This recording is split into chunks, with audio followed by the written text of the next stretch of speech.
को यदि जरूरत पड़ा तो हम अलग रास्ता बनाएंगे और महागठबंधन को मजबूर करेंगे। जो जनता चाहती है सो आप करिए, हमको टिकट दीजिए, नहीं तो हमारा रास्ता अलग होगा, लड़ना तय है।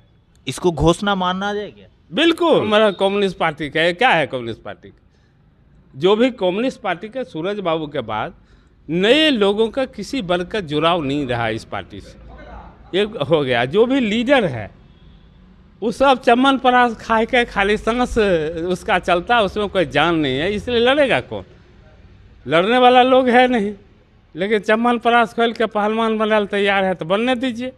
जातिवाद को भड़काने का आरोप आप पर लगा दिया जाता है, इसको कैसे फेस करेंगे बेगूसराय में? तो वामपंथ के लोग कहते हैं कि ये गढ़ है हमारा है, वामपंथ से लोग कहेंगे कि ये सीट हमारा है, तो ऐसे में आप जैसे लोगों का फिर क्या होगा? चूँकि हम 91 में पार्लियामेंट लड़े थे और नीतीश कुमार जी के साथ 94 में हम हो गए।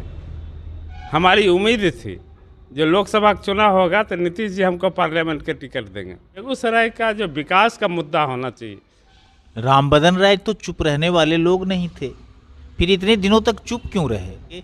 बहुत बहुत स्वागत करते हैं श्रीमान आपका हम, और आपसे बैठ करके हम आज बात करने के लिए आए हैं सिर्फ इसी बात को लेकर के कि बेगूसराय क्या परदेशियों पर ही डिपेंड करता है? देखिए, बेगूसराय का ये दुर्भाग्य रहा है। बेगूसराय में एक से एक सभी वर्ग में समाज सेवी है, विद्वान है, समझ रखने वाला लोग है, लेकिन जो आ जाते हैं बाहर से तो वो जो राष्ट्रपति शासन में नहीं गवर्नर को भेजता है, वैसे गवर्नर शासन यहाँ लगा देते हैं। यहाँ के जो कार्यकर्ता है, किसी भी जात का जो पोटेंशियल है, मेहनत किया है और जिसको इस सन ऑफ सॉइल है, जो इस धरती का पुत्र है, उसकी उपेक्षा हुई है, हर पार्टी के द्वारा हुई है। पहले कांग्रेस पार्टी के द्वारा होता था जब कांग्रेस के चलती थी, और लालू जी और नीतीश जी ज़्यादातर इस क्षेत्र को दूसरे लोगों को दिया और बाहर से कभी ललन जी के, कभी श्याम सुंदर धीरज को, कभी कृष्णा शाही जी को, और बेगूसराय के नौजवानों का या जो भी राजनीतिक कार्यकर्ता है उसके भविष्य के साथ खिलवाड़ किया गया है। और इसके कारण है जो बेगूसराय का जो विकास का मुद्दा होना चाहिए, बचा हुआ बिहार का हमारा बेगूसराय जमशेदपुर है, इस पर ग्रहण लगाने के लिए लोग तैयार है, लगा हुआ है। और यदि हमारा बेगूसराय का कोई लोग होता, पावर आया, सरकार का पैसा बढ़ा है, तो बेगूसराय में एक सवाल सब लोग से हम पूछते हैं। रामविलास जी रेल मंत्री थे, गरहरा का हजारों एकड़ जमीन पड़ा हुआ है, उन्होंने बैगन फैक्ट्री के लिए शिलान्यास किया था।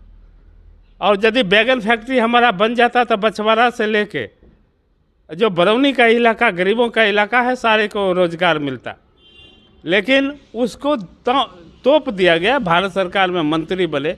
हम लोग को भी खुशी हुई कि ये बने हैं भारत सरकार में मंत्री बेगूसराय के एमपी, तो निश्चित रूप से हमारा विकास होगा, हमारे नौजवानों के विकास पर काम होगा। लेकिन इस पर बिल्कुल खरा नहीं उतरे और ये पूरा इग्नोर बेगूसराय हो गया।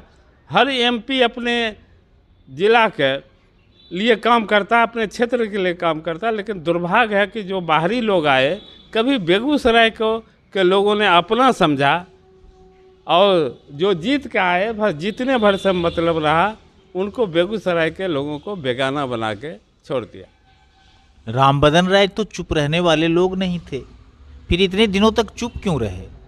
देखिए, एक पार्टी होता है, एक नियम होता है, सिद्धांत होता है।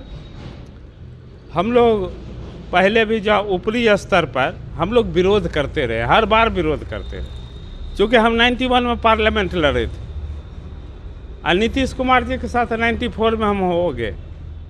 हमारी उम्मीद थी जो लोकसभा का चुनाव होगा तो नीतीश जी हमको पार्लियामेंट के टिकट देंगे। लेकिन कृष्णा शाही को ले आए, फिर श्याम सुंदर सिंह धीरज को ले आए, फिर ललन जी को ले आए, और फिर किसी को सपोर्ट भी किए। तो सपोर्ट वैसे लोग का किए जो बाहरी थे, यहाँ के लोग नहीं थे। और हम लोगों का जो अपेक्षा थी और हमसे जो अपेक्षा है, खास करके जिस समुदाय से हम आते हैं, अत्यंत पिछड़ा समुदाय से, दलित समुदाय से, मुस्लिम के सवाल पर हम लोग कोई समझौता करने वाले लोग नहीं हैं। कहीं भी मामला होता है तो हम खड़ा हो जाते हैं। उसकी अपेक्षा थी जो राम बदन राय को टिकट मिले, लेकिन यहाँ के जनता के जो भी इच्छा थी उसको कुचल दिया गया, उसकी बातों को माना नहीं। यहाँ के लोगों ने आवाज़ नहीं उठाया, सो बात नहीं।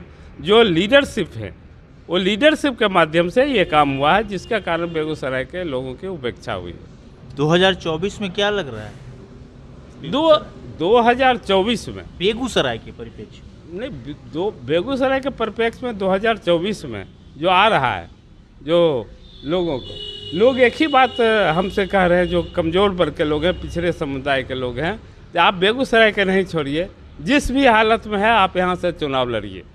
इसलिए हम बेगूसराय में रह रहे हैं, लोगों के सवालों के दुख में सुख में हम जुड़े हुए हैं।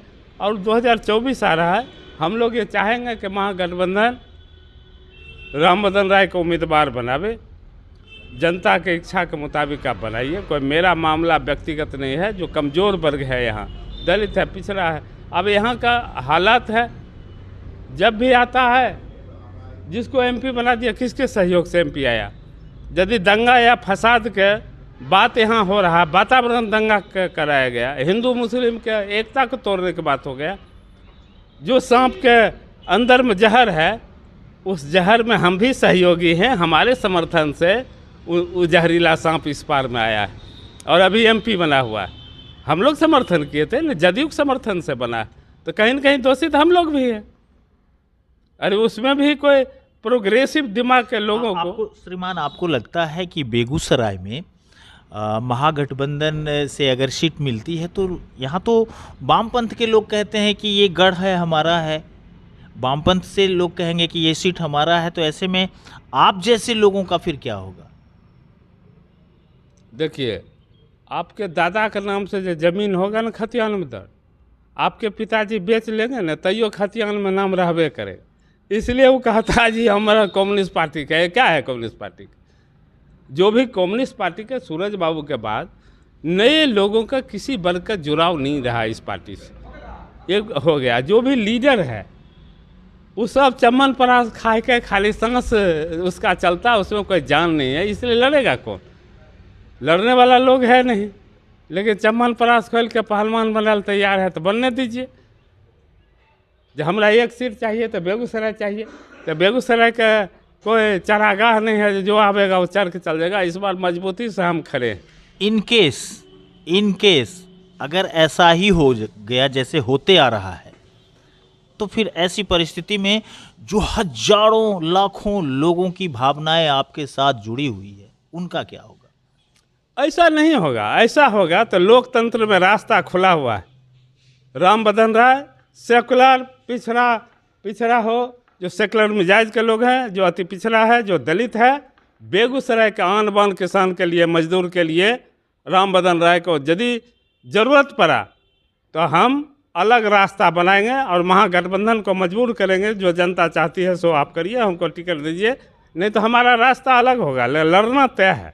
इसको घोषणा मानना जाए क्या? बिल्कुल, जब बोल दिए तो घोषणा है। यहाँ लड़ेंगे हम चुनाव, लोगों के अरमान पर रहेंगे। जो लोग यहाँ चाह रहा है, जो आपको लोग को बता रहा है, जो राम बदन राय यहाँ से लड़ना चाहते हैं या हम लोग चाहते हैं जो लड़े हो, हम उसको यहाँ के दलित का, पिछड़ा का, मुसलमान का हम छोड़ के, किसानों को छोड़ के यहाँ से हटने वाले नहीं हैं। हम मैदान में डटे हुए हैं। टिकट देना उनका काम है। सर, एक बात और, राजनीति में जिस तरीके से हिसाब किताब, गुना जोड़ घटाव भाग किया जाता है, उस हिसाब से एक चर्चाएं और आम होते जा रही है और कुछ लोग प्रोपगेंडा भी करते हैं। मैं इसको ऑन कैमरा ये बात बोल रहा हूँ। कुछ लोग जानबूझ करके प्रोपगेंडा भी करते हैं, जिसमें जातिवाद को भड़काने का आरोप आप पर लगा दिया जाता है। इसको कैसे फेस करेंगे बेगूसराय में? देखिए, हम एक जगह गए मटिहानी ब्लॉक में, दलितों को रास्ता नहीं दे रहा है। आज़ादी के बाद के, आज़ादी से पहले से चारों तरफ घिरा हुआ है। उसके घर पर बेटी के बारात आता है, उस दिन लोग खेत में पानी पटा देते हैं, जाने नहीं देते हैं। बीमारी होता है तो उसका एम्बुलेंस नहीं जाने देता। हमने कहा हम उस प्रवृत्ति के नहीं हैं जो ज़बरदस्ती आपके खेत में हम झंडा गाड़ने आए हैं। सरकार के इसको अधिकार है, दलित को एक्वायर करेगी सरकार, और एक्वायर करके आपको पैसा दिला देंगे और इस ज़मीन को आप छोड़ दें। और बाद भी लोग पहलवान बने हुए हैं, तो पहलवान यदि बनेंगे तो उसका नतीजा बुरा होगा, तब फिर संघर्ष होगा। लेकिन हम रास्ता लेकर छोड़ेंगे। और संजोग से कहिए या सब जगह ज़मीन तो भूमिहार लोगों के पास में है, तो उसके हम दलितों की बात करते हैं, उसके रास्ते की बात करते हैं, तो लोग कहता है कि जयराम बदन राय जातिवादी है। जातिवादी इसको कहिएगा, गरीबों के लड़ाई लड़ना। चाहे वो ज़मीन यादव को होता तब भी राम बदन राय वो रास्ता के लिए बात करता, भूमिहार के है इसलिए हम बात कर रहे हैं क्या? ऐसा ही घर अमरोर में है, चाहे कि आप देखिए नल जल वाला जो पाइप होता है, इतना भी जगह नहीं है उसको निकलने का, लोग अपने खेत से पाइप नहीं गरीबों के घर में जाने दी, उसका विकास रुका हुआ। कई सारे मामले सर बेगूसराय में भूमि विवाद के ऐसे हैं जिस पर बोर्ड ऑफ रेवेन्यू का भी डिसीजन हो चुका है, मुंसिफ का डिसीजन है, एडीजे का डिसीजन है, उसके बावजूद भी पुलिस और आपके अंचल के जो अधिकारी होते हैं, डीसीएलआर वगैरह जो अनुमंडल के अधिकारी होते हैं, इन लोगों के द्वारा कार्रवाई नहीं की जाती। तो ऐसे में ये इन तमाम जो प्रतिष्ठित संस्थान हैं, इस पर सवाल खड़ा नहीं हो सकता? देखिए, नीतीश जी के साथ हम लोग शुरू से रहे। आज तक एक कैबिनेट के बैठक में ये निर्णय हुआ है कि जितना लोग का ऐसे केस हैं, बेदखल गरीब है, दलित है, जजमेंट के बाद भी दखल होने नहीं देता है। ऐसे लोग सवर्ण में भी है सर। सवर्ण के बात हम कर रहे हैं, सवर्ण लोग जो कमजोर है उसकी बात मैं कर रहा हूँ। वो मामला मेरे यहाँ आता है, जजमेंट कोर्ट से लिए हुए, सवर्ण हो के यादव हो के जो भी है लोग जो दबंग है, कब्जा किए हुए, और उन लोगों का अधिकार नहीं था। इसलिए बिहार सरकार से हम मांग करते हैं, आप कैबिनेट से निर्णय लीजिए, जो पर्चा का ज़मीन है, जो जजमेंट प्राप्त करके ठोकर खा रहा है एसपी यहाँ कलेक्टर है, उस पर यथाशीघ्र आप निर्णय लीजिए। बिहार का मामला है, आप गरीबों के पक्ष में कोई कैबिनेट का निर्णय नहीं कराइएगा तो गरीब सीओ क्या होता है, डीएम क्या होता है? वहाँ से रिमोट रखा हुआ है पटना से, रिमोट कहेगा जो गरीब की तरफ जाओ तो गरीब की तरफ जाएगा, कहेगा अमीर की तरफ जाओ तो अमीर की तरफ। इसलिए जिम्मेवार वहाँ की सरकार बैठी हुई है, उसको निर्णय लेना। नहीं लेंगे तो भारी आंदोलन आक्रोश का सामना करना पड़ेगा सरकार को। अब बताते हैं आपको कि जो गरीब है लोग को, ये इधर प्लॉट है, उत्तर प्लॉट, दक्षिण प्लॉट, पश्चिम प्लॉट, सब जगह ज़मींदारी है। गरीब के 1 कट्ठा ज़मीन में उसका दादा रहता था, आज उसका 5 परिवार हो गया। 5 परिवार 1 कट्ठा ज़मीन में धक्कम धुक्की, मारा मारी, मुकदमाबाजी करता आपस में। क्या सरकार का ये काम नहीं था जैसे गरीबों को 1 कट्ठा आप ज़मीन दे दीजिए? आप इस क्षेत्र में बिल्कुल आंख मूंद के बैठे रहिएगा। उसका इंदिरा आवास आया, भारत सरकार, बहुत सारे लोगों को आवास योजना नहीं मिल पाता जमीन के अभाव। आवास योजना का लाभ नहीं मिल सकता जो भारत सरकार का पैसा आया। ये जिम्मेवार कौन है? हम जदयू में हैं तो क्या कहेंगे, जिम्मेवार दूसरा है, आपकी सरकार जिम्मेवार। दूसरा बात यह है, जो गरीबों का जो जमींदारों के साथ मुकदमा होता है, गरीब के साथ तो मुकदमा सरकार लड़ती है। सरकार में बैठे हुए लोग यदि जमींदार के संबंधी की एडवोकेट जनरल आप बना दीजिएगा तो वो अपना संबंधी की तरफ फैसला करेगा, गरीब की तरफ फैसला नहीं करेगा। ये सारा कमियाँ, और इस सारा कमियाँ में हम उठा रहे हैं सवाल, गरीबों का हक दिलाई। ये आप चलिए, अब कुछ माहौत के इलाके में हम लोग उसमें दखल दिलाए थे जिस समय अमृतलाल मीणा यहाँ एसडीओ हो करते थे। कितना लोगों को पर्चा के ज़मीन पर हुआ। और संजीव हंस के समय में भी आपने अच्छा काम किया। संजीव हंस के समय में गरीबों का, बास के समय में जितना लोग हमने विधान परिषद में सवाल उठाया था उसको बसाने का काम किए। संजीव हंस के समय में भी बहुत लोगों को हम लोग पर्चा का अधिकार।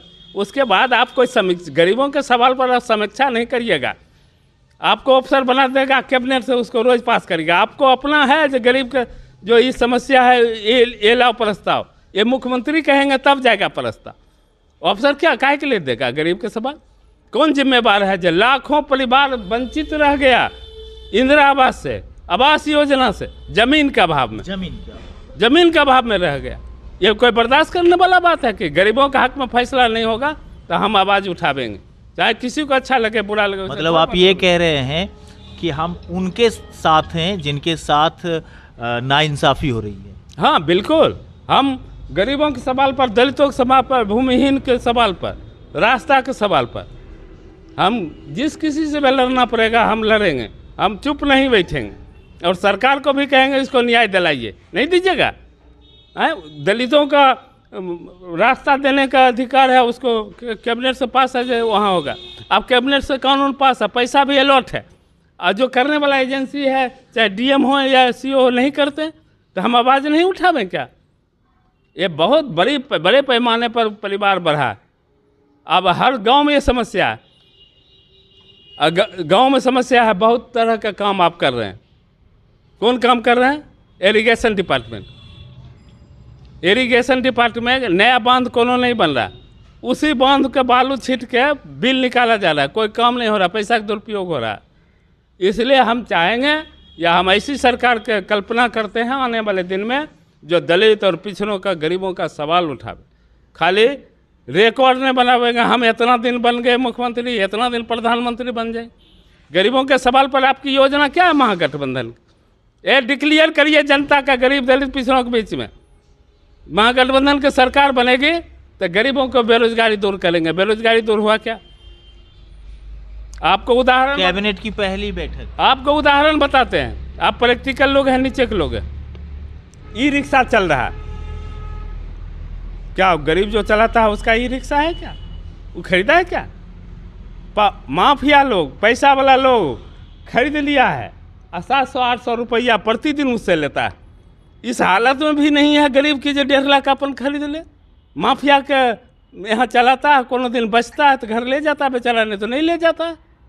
और जबरदस्ती का बैरियर, सुविधा नाम की कोई चीज़ नहीं, ऑटो स्टैंड भी नहीं है बेगूसराय। कम से कम जो अति पिछड़ा है, जो बेरोजगार है, बहुत लड़का बीए पास है, इंजीनियरिंग पास है, कल भी एक लड़का है। बिल्कुल सर, मध्यम वर्गीय परिवार के शिक्षित लोग सब ई रिक्शा चला रहे हैं। यहाँ शिक्षित सभी जात के लोग। जी बिल्कुल। यहाँ जब हम ई रिक्शा वाला का आंदोलन में हम गए थे, धरना पर हम बैठे हुए थे, आपको बताते हमारे बगल में 5 गो एक ब्राह्मण 4 गो भूमिहार का लड़का हमारे बगल में बैठल था, उसका पीरा राम बदन राय उठा रहा।